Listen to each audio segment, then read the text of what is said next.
Semangat pagi, luar biasa sahabat Safety Bewok. Kita akan bahas secara singkat tentang Cap Dirjen Minerba 185 tahun 2019 tentang 7 elemen SMKP. Jangan lupa sambil ngopi. Yuk simak. Halo semuanya, selamat datang di sesi bedah dokumen kita kali ini. Buat Anda yang bergerak di industri pertambangan, pasti udah paham betul kalau regulasi itu kadang rasanya kayak labirin yang super rumit kan? Nah, di sesi ini kita bakal membedah salah satu dokumen paling esensial buat para profesional tambang di Indonesia, Cap Dirjen Minerba nomor 185 tahun 2019.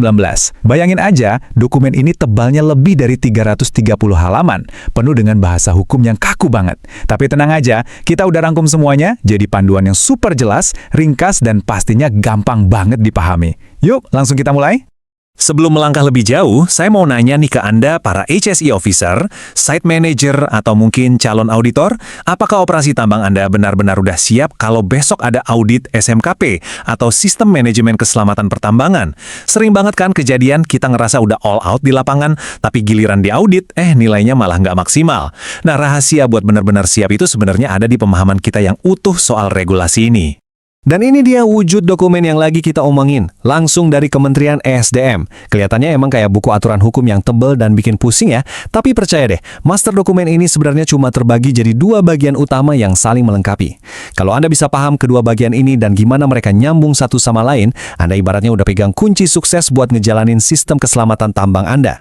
Biar lebih gampang ikutinnya, ini dia 6 agenda kita hari ini. Pertama, Panduan Keselamatan Tambang 2019, dilanjut lampiran I tentang petunjuk teknis, terus kita spesifik ngebahas K3 dan keselamatan operasi, habis itu kita geser ke lampiran I tentang kriteria audit, memahami sistem penilaian audit SMKP, dan terakhir ditutup dengan menuju Good Mining Practice.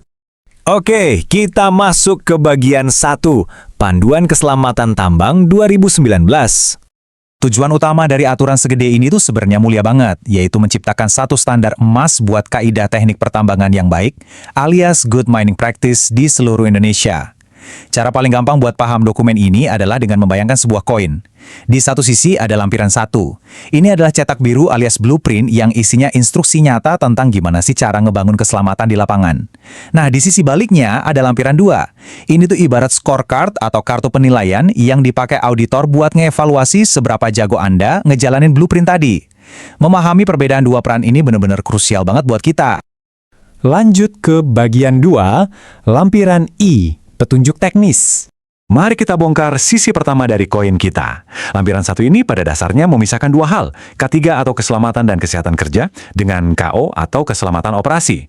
K3 itu fokusnya mutlak ke manusianya, memastikan orang-orang kerja di lingkungan yang aman dan sehat. Sementara itu, keselamatan operasi lebih mikirin mesin dan peralatannya. Ini ngatur hal-hal teknis banget kayak gimana memelihara instalasi ban berjalan, urusan kelistrikan, bahan bakar cair, sampai mastiin sarana dan prasarananya itu layak pakai. Jadi simpelnya, orang yang dijaga, alatnya juga dipastiin aman. Terus gimana operasionalnya di lapangan? Lampiran 1 ngasih 4 langkah manajemen risiko yang logik banget.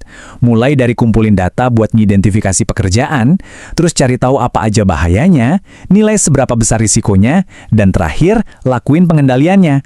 Dan yang paling ditekankan di sini, langkah-langkah ini wajib berlaku buat semua orang yang punya akses ke area tambang Anda. Nggak cuma karyawan tetap loh, tapi juga kontraktor, vendor, bahkan sampai tamu yang cuma berkunjung sebentar pun wajib diproteksi. Masuk ke bagian 3, K3 dan keselamatan operasi. Di bagian ini aturannya itu kerasa banget operasional dan bisa langsung dieksekusi. Anda diwajibkan punya prosedur standar untuk manajemen keadaan darurat yang komprehensif. Terus ada aturan mutlak soal pelaporan awal yang harus serba instan pasca kecelakaan atau kejadian berbahaya.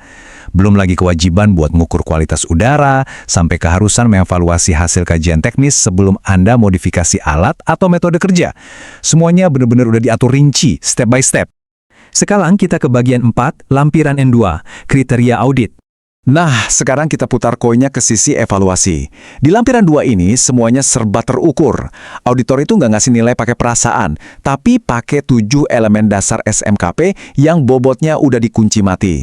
Dimulai dari kebijakan yang bobotnya 10% sampai tinjauan manajemen di angka 5%. Persentase-persentase absolut inilah yang bakal nentuin banget apakah perusahaan Anda bakal lulus audit dengan bangga atau malah harus dirombak ulang. Dari pembagian bobot tadi, ada satu hal yang menarik banget nih.